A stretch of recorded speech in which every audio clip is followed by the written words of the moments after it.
Well, TJ, we now have a 4-1 football team here in the city of Detroit. I know everybody's excited. I know the environment against Seattle and every home game has been unique. It's been outstanding. What was it like yesterday down at Ford Field? About the same, man. Kind of weird maybe to start the game. I think everybody was kind of on the same page where, it's a game we expect to win. I mean, you're 10-point favorites.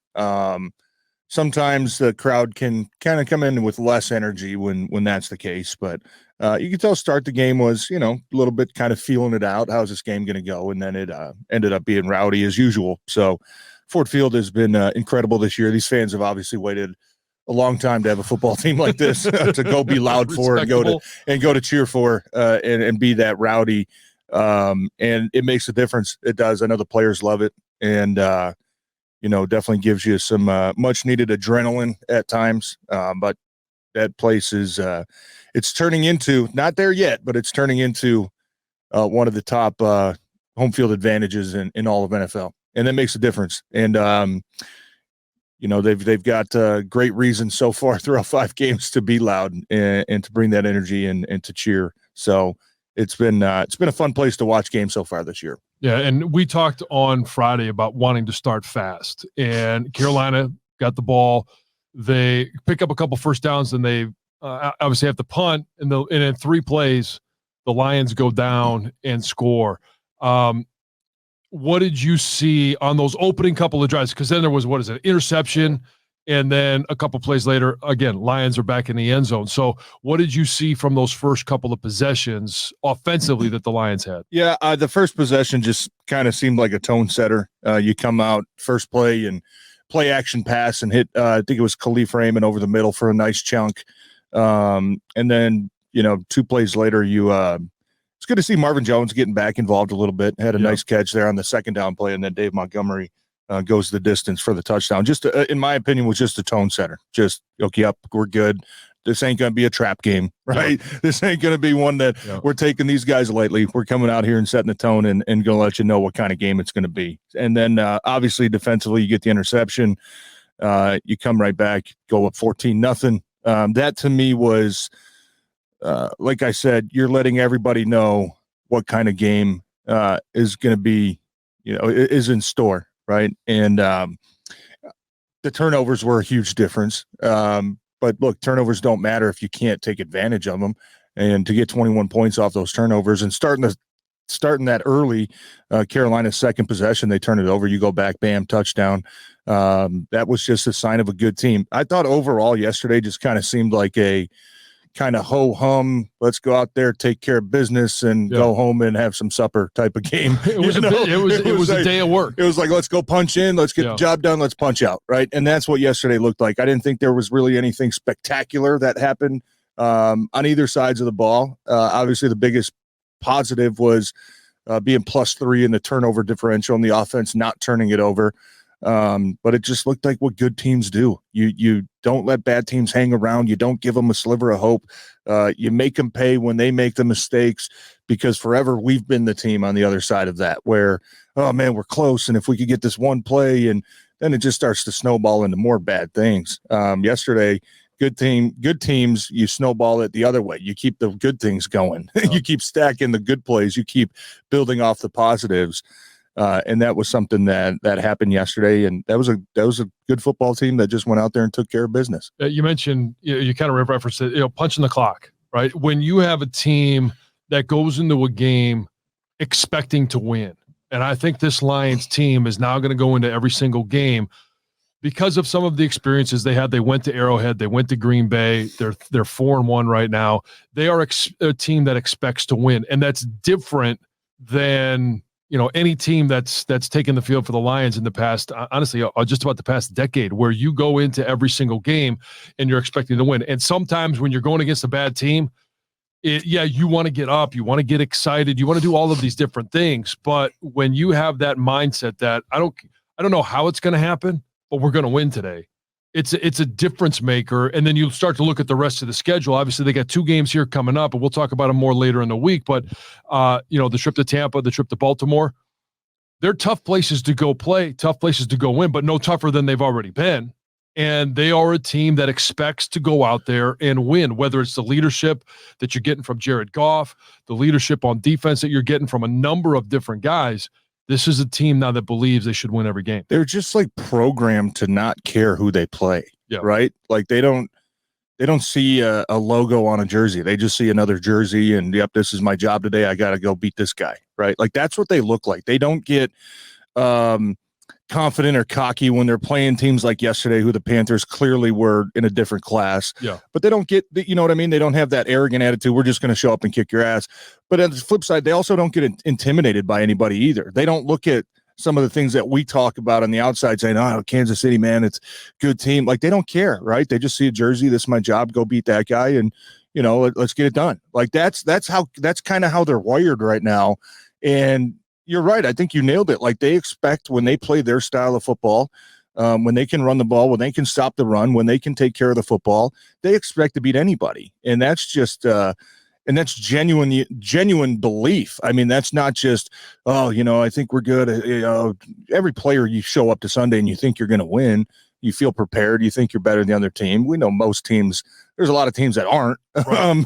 And there's a lot of parity. Right. But this team is, though. I mean, this team really is. And they genuinely believe that. And that's just a testament to, like you said, the leaders, a testament to the coaching staff, just getting these guys ready and not getting too full of yourself. Hey, we got a job to do. Let's go do the job. I mean, it's just they have a different approach to the games than we've seen with a lot of teams in the past. And I think that's a reason why they're able to handle some of the moments where everything's not going great. We're turning the ball over. We're having a couple mistakes. They're able to handle those moments because they don't make it too big. It's just, all right, we got a job to do. Let's go keep out there. Let's keep fighting, right? And that's something that has been very admirable about this team so far. Well, you're a guy that's been to a Super Bowl. You've won a Super Bowl. You got that Super Bowl ring.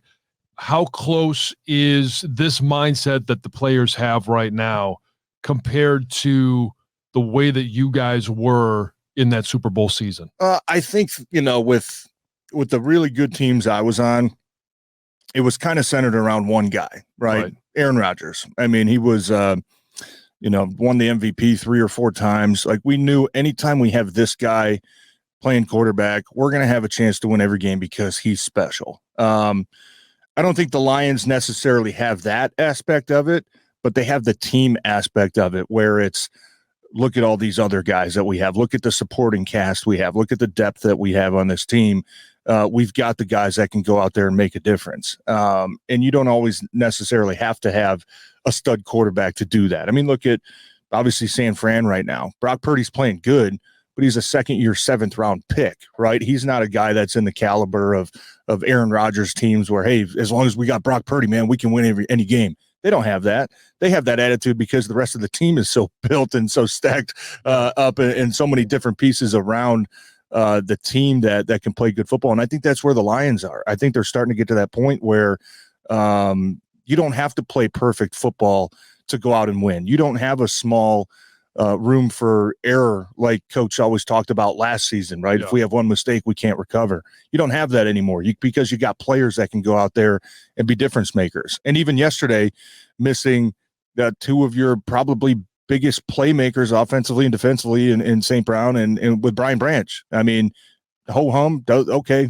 No Branch, no St. Brown, no problem, right? Let's go out there and take care of business. I don't think Friday they were going to be without Gibbs. Yeah, and I don't think this is a team that necessarily could have sustained that in the past, where you're missing, you're right, 3 guys technically with Gibbs in there, and to go out there and say, no worries, we're going to go still win by 3 scores and take care of business.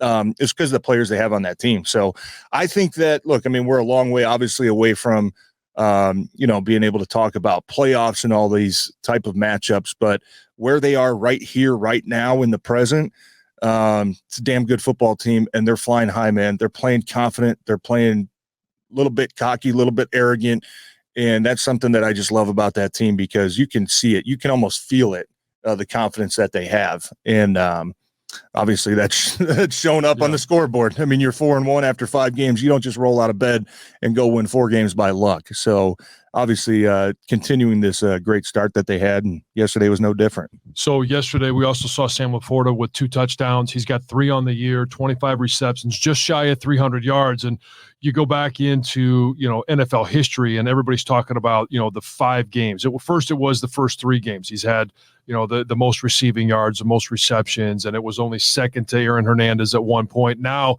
through 5 games, it's been the most receiving yards by a tight end in their first 5 games since like 1970. How important has he been to this offense, and how good was he yesterday? He's a safety valve. I think to have a rookie like that, with a quarterback like Jared Goff, to be able to develop that chemistry so fast is impressive. I mean, I can remember going back to some of our off-season shows and what are the expectations for Sam Laporta? And it's like tight ends usually don't come in and take the NFL by storm. It's usually year 2, year 3. Then you start to see these guys develop and produce those numbers. He's producing every game so far, and it's been 5 games. And just to see the chemistry that he has with the quarterback, to see his understanding of the offense, right? Where to be, alignment, assignment, what's my job, doing the dirty work. I mean, buying in as a run blocker, right? I mean, if you want to be an eligible guy on this offense, you're going to have to block, right? And him buying into everything that just Dan Campbell preaches and this team preaches has been incredible, man. And he's been a guy that I think that's probably a big reason why, hey, we don't have Gibbs. Hey, we don't have Amon-Ra St. Brown. But we still got these guys, right? Yep. He's kind of the first name you list when you say, okay, yep, we should be good because this guy's a playmaker. It's been incredibly impressive to see his start so far. He's a big reason why, they're scoring so many points and doing so many good things on offense. And you can tell he gets rewarded because of plays like yesterday, the trick play, you get off an interception, quick change, sudden turnaround, bam, let's go for the knockout punch right now.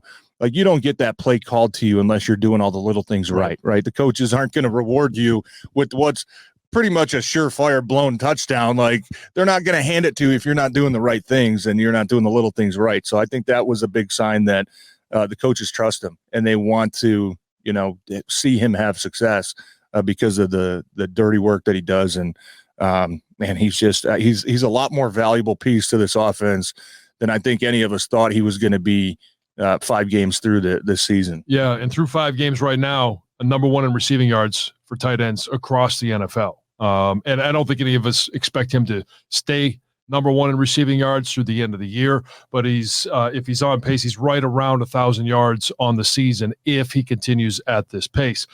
Defensively, the interception by Aiden Hutchinson. I mean, you mentioned, we talked about starting fast. You were up 7-0, and he reads the screen, turns around, there's the ball, reaches out one hand, grabs it.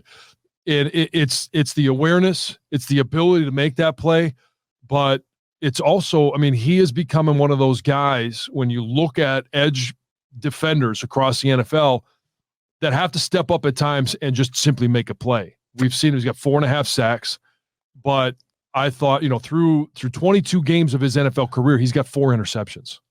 Yeah. And that doesn't happen by accident. Like you said, that's awareness. That's attention to detail, right? That's what that is. That's not just being a meathead and just go, right? Yeah. Like, understand what the teams are trying to do to you. You're the number 1 defensive pass rusher on this team. You're used to getting thumped by a tight end and then a guard coming and hitting you in the ribs and then a running back getting a piece on the way out. Hold on a minute. There's a tight end trying to block me one-on-one. Antenna goes up. Okay, something weird. Something's off here. Let me throw on the brakes and see what's going on and make the play. Those are signs of development with young players, right? Understanding what teams are trying to do, how they're trying to set you up, how they're trying to use your aggressiveness against you. And when the game starts slowing down, because he even said after the game, yeah, it was kind of weird. I knew the tight end was blocking me, and teams don't really block me with tight ends anymore, with the production that he has. So right away, he sniffed it out. And to be able to make the play, that was a heck of a grab, man, too. One-handed grab. I bet his thighs hurting pretty bad this morning, John, because he took a shot on that one, too. He took a shot right to the thigh board, that IT band area. And I know you've probably had them. I have too. A deep thigh bruise might be the worst pain in the world. It swells up, man. It hurts. He obviously finished the game. You could tell he was limping around a little bit, but yeah, that was just, you talk about young players and you talk about making plays and you talk about finding a way to impact the game and be a difference maker. Aiden Hutchinson has certainly been that guy throughout the 5 games so far. And I didn't think the pass rush was great yesterday. No. Kind of felt a little off, but there were times where you had to get after a pass or you had to get a third down stop, and they were able to do it. Certainly wasn't the type of production we saw the 2 previous games. But, look, I think a lot of that is too. Bryce Young probably scrambled his way out of 3 or 4 of those sacks. He had another one, intentional grounding. Had a couple more where, he's just a small, slippery guy. So you can't completely blame the pass rush. But when it came to making difference-making plays, that one by Aiden Hutchinson was obviously huge.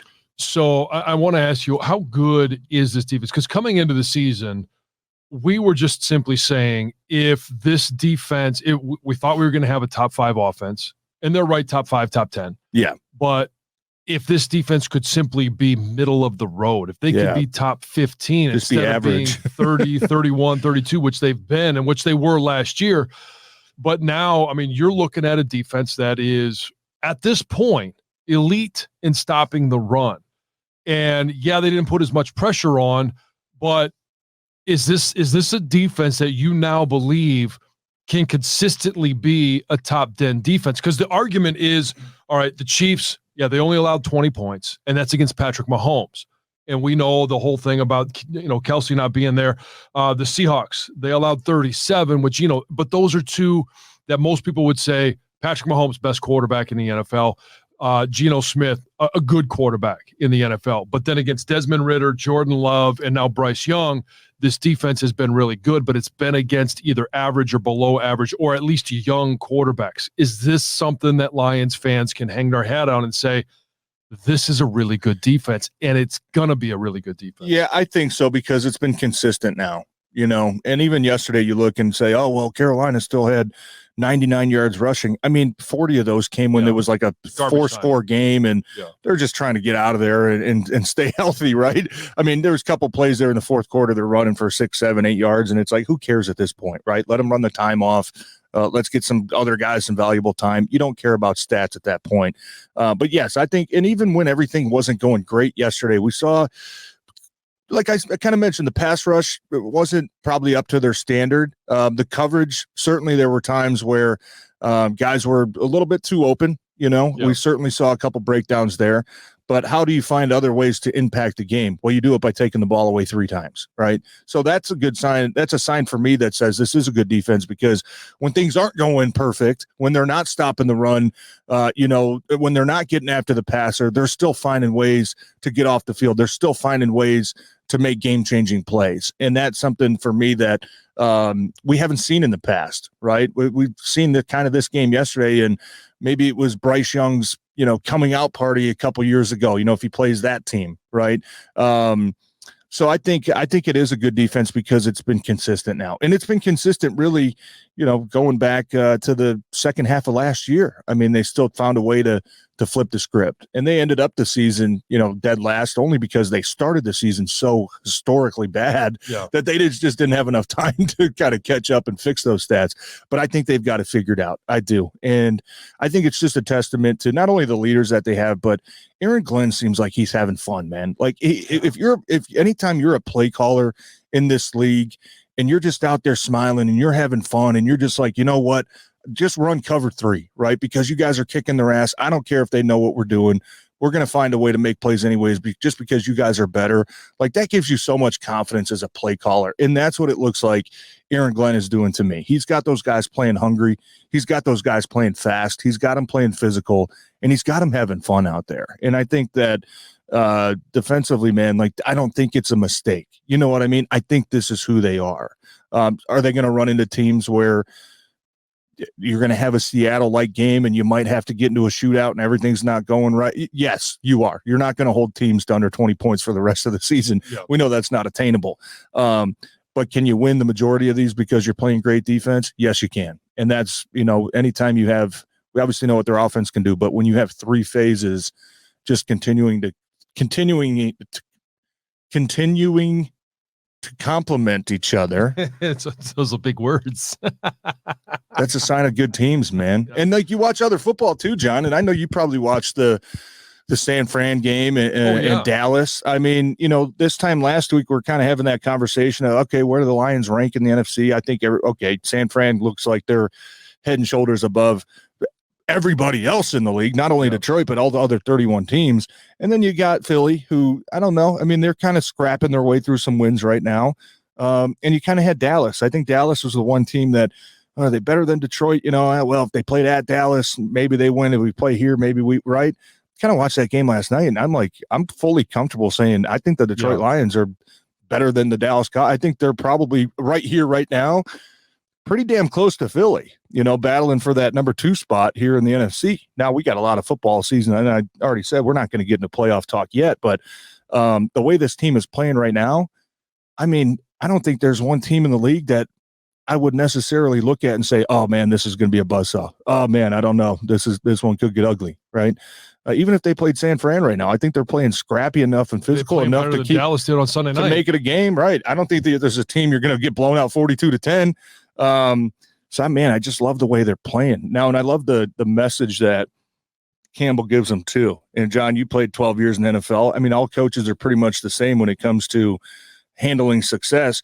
You got to just find a way to keep getting better, right? You got to find a way to forget about this game against the Panthers and correct the mistakes and stay hungry and not read the press clippings and find a way to continue to stack the good performances and stack up the wins. That's what good teams do. And that's what they've done so far. And that to me is a testament to Dan Campbell, just constantly and just every single day, making sure there's one focus, there's one goal. This is what we got to do. Let's go punch in. Let's put our hard hats on and go to work. And that's, like I said, man, that's been the funnest thing to watch so far this season around this team. Well, and I think it's Dan Campbell. All he has to do is look towards the past, what this team has been through in the last couple of years. They're not that far removed from a 3-13-1 season. Yeah, they're not that far removed from a 1-6 start. Just remember how that felt. Remember all of the questions that you had to answer, all of the things about, hey, is jobs at stake. And, that can be a great motivator, but it's also for guys that are competitors. Nobody ever wants to go back to feeling, that feeling of losing 2 in a row, 3 in a row, 4 in a row, 5, 6, 10 in a row. They're not that far removed. So they still have that in their back pocket. And now you're looking at some guys that were here 2 years ago, other guys that were only here last year that have had those experiences. And the biggest change for me on defense, why they've been successful and why I think they're going to continue to have success, is the development and acquisition of some unheralded players. Aleem McNeil, I think, is playing really good football right now. Benito Jones is playing really good football right now. Even since he's been, reactivated, Bugs is playing really good football. And they're just not relying on Aiden Hutchinson to go out there and make plays. Charles Harris, now that he's healthy this year, has had impact. Derek Barnes has developed, the same way that Aleem McNeil has over these past couple of years, same draft.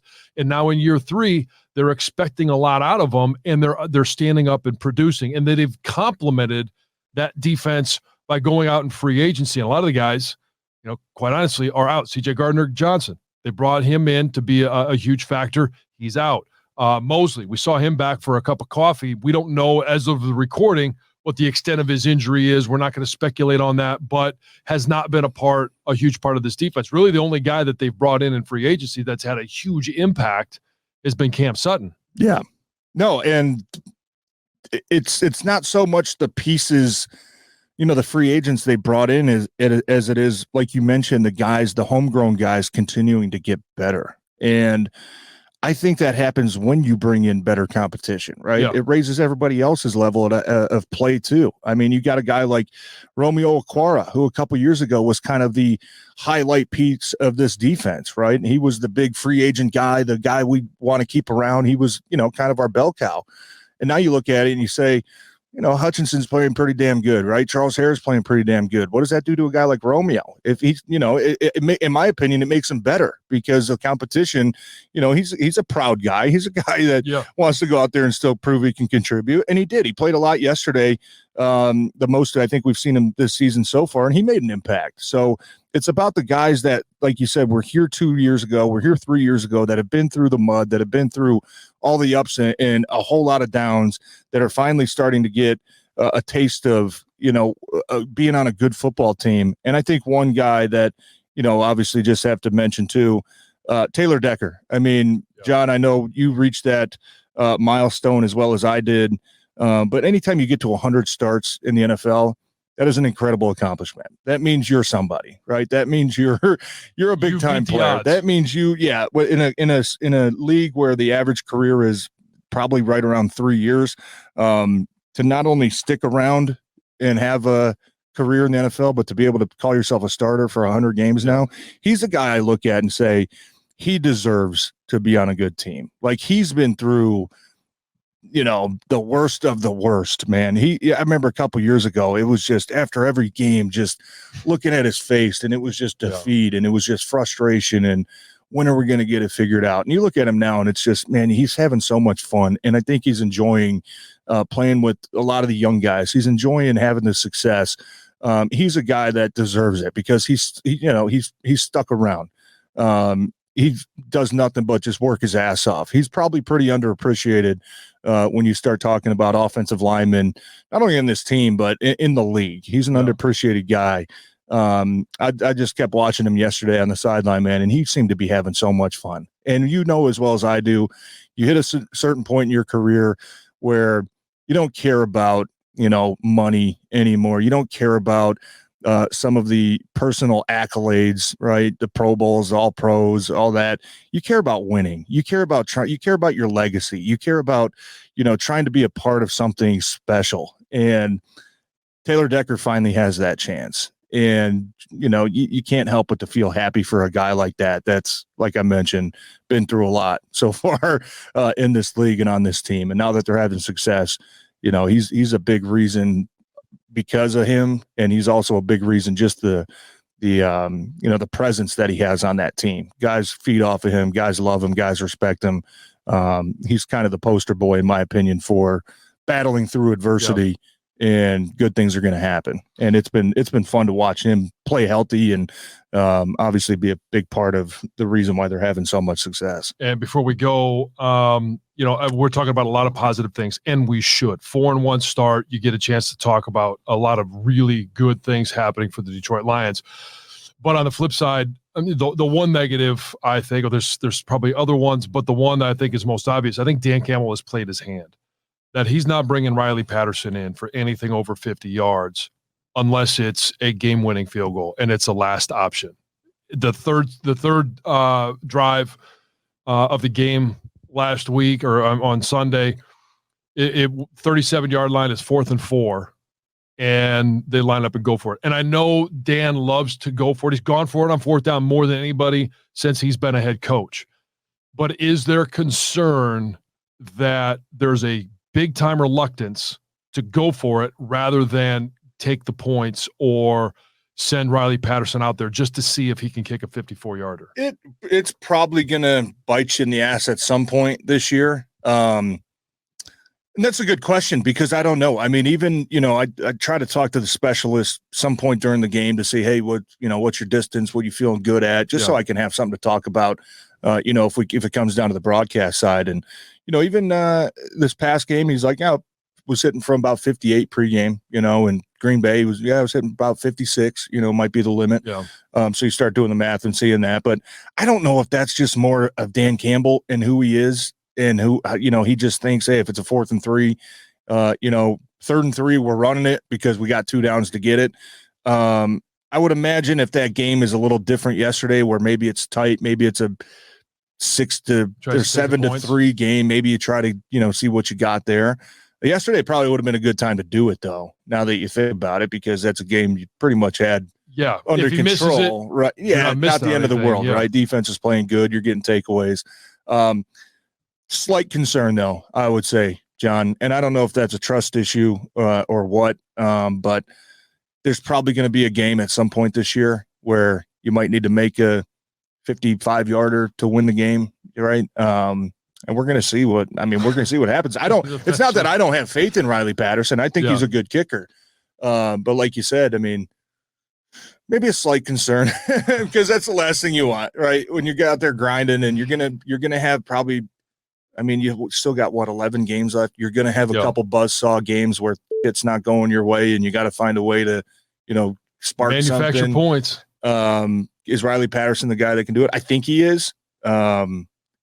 I don't really want to wait to know what we have with him until one of those big moments. You'd rather kind of know going in. Like, oh man, haven't seen this yet this year. Right? I'd rather feel a little bit more comforting knowing he's done it before. Yeah, we'll see though. I have faith in Riley Patterson. I think he's a solid kicker. But yeah, you never want to lose a game because of kicker. Right, it's like the worst. You got one job. Same way I do. Yeah, you got one job. You don't listen to our kicker, but yeah, we'll see how the rest of the season plays out. Hey, we appreciate everybody tuning in.